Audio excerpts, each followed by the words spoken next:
तो इस कहानी में हम देखने वाले हैं स्टोरी एक्सप्लेनेशन जिसका नाम है the small ghost of the mountain written by G Shahid.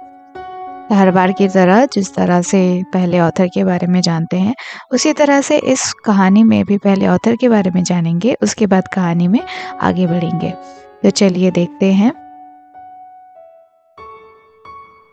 Ji Shahid is an acclaimed Indian author and journalist.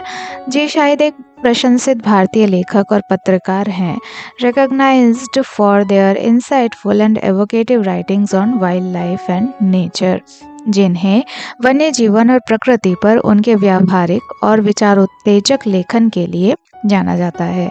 Insightful का मतलब होता है व्यावहारिक और एवोकेटिव का मतलब होता है विचारोत्तेजक। Their contributions to Frontline. Frontline नाम की एक मैगजीन है जिसे पब्लिश किया जाता है द हिंदू द्वारा। तो यहाँ पर उनके जो कॉन्ट्रीब्यूशंस हैं have garnered significant attention, often blending meticulous research with vivid storytelling. तो द हिंदू द्वारा प्रकाशित फ्रंटलाइन में उनके योगदान ने काफ़ी ध्यान आकर्षित किया है, जिसमें अक्सर गहन शोध को जीवंत कहानी कहने के साथ मिलाया जाता है। Shahid's articles are not only rich in content but also accompanied by striking photographs, bringing readers closer to the subjects they explore, such as the Pallas's cat, the Great Indian Hornbill, and the Western Tragopan.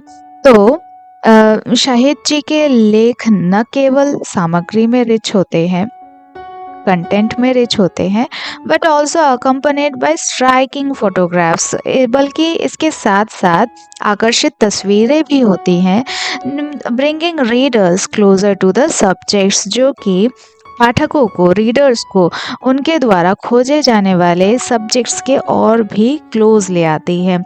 जैसे कि palaces cat, जिसके बारे में इस कहानी में हम देखने वाले हैं, the great Indian hornbill and the western tragopan. तो ये सब सब्जेक्ट्स हैं उनके, जिनके एक्सक्लूसिव और बहुत ही बढ़िया माइंडफुल फोटोग्राफ्स की वजह से रीडर्स में और भी ज़्यादा उत्तेजना पैदा हो जाती है कि आगे क्या होता है और इस कहानी में क्या होता है।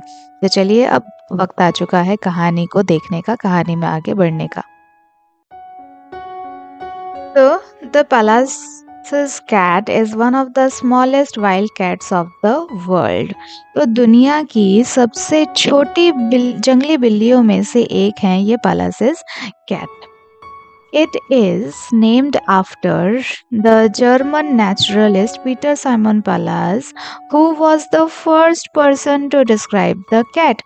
तो जर्मनी के एक नेचुरलिस्ट हैं जिनका नाम है पीटर साइमन पालास, और इन्हीं की वजह से और या इनके नाम पर ही इन बिल्लियों का नाम रखा गया द पालासेस कैट, क्योंकि ये पहले इंसान थे जिन्होंने इन बिल्लियों को डिस्क्राइब किया था।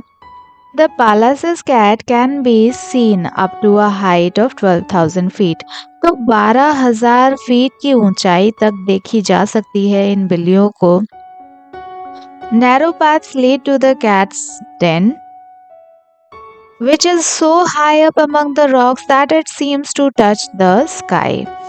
तो क्या कह रहे हैं कि जो पतले पतले संकीर्ण पगडंडियां हैं, जो रास्ते हैं, बिल्ली की मांद तक लेकर जाती हैं, जो कि चट्टानों के बीच इतनी ऊंचाई पर है जिन्हें देखकर ऐसा लगता है मानो आसमान को छू रही हो। Usually, the cat merges with its environment so well that it is impossible to spot.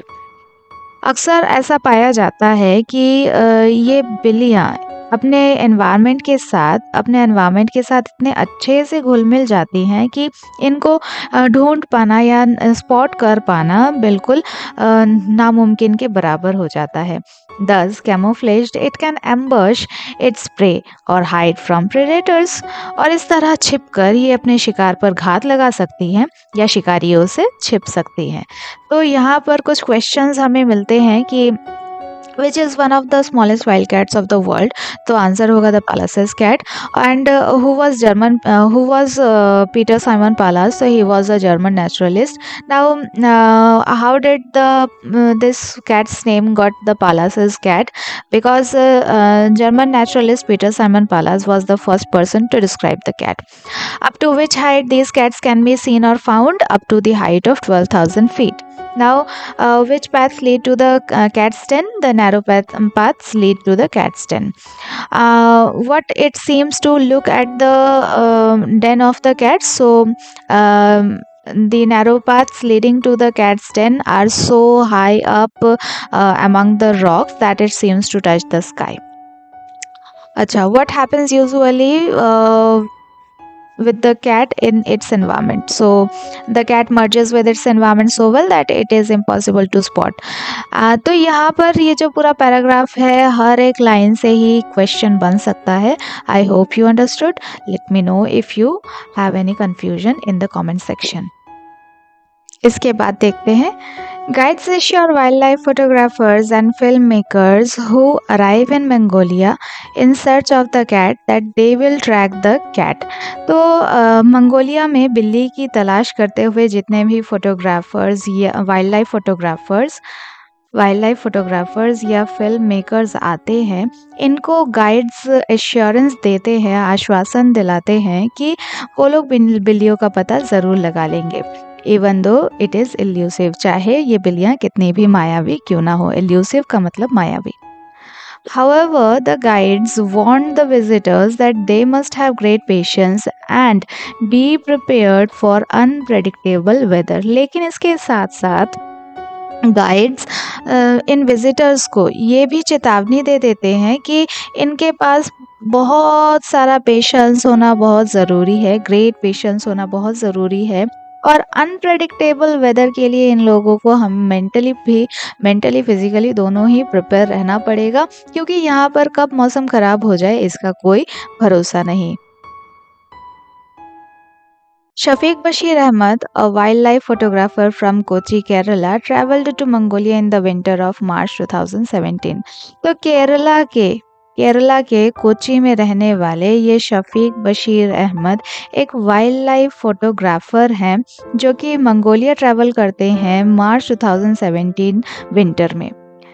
He first spent 4 days trekking and camping in Hustai National Park. तो हुस्ताई नेशनल पार्क में पहले 4 दिन ये ट्रैकिंग करते हैं और कैंपिंग करते हैं. Then he spent 11 days in Altai mountains area. उसके बाद उसके अगले 11 दिन अल्टाई माउंटेन एरिया के आसपास इन्होंने अपने 11 दिन बिताए. The local guides assured him that he would get sightings of Pallas's cat. Local guides ने उनको एश्योरेंस दिलाया कि ये जो पालास की बिल्लियाँ हैं ये नज़र में ज़रूर आएंगी. Ahmed's guide told him that the cats were active during the day and evening. That was why they had to start trekking by dawn.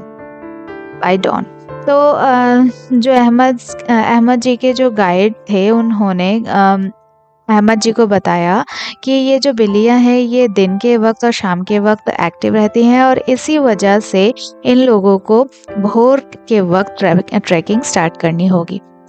He said that the cat would be tracked using radio telemetry and camera traps, but sometimes it escaped their notice.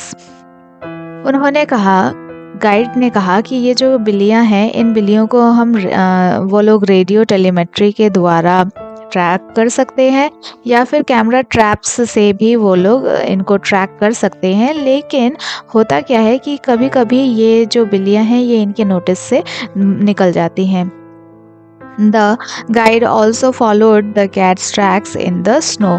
Guide बर्फ़ पर बिल्लियों के जो पैरों के निशान हैं उनको भी ट्रैक करते हैं.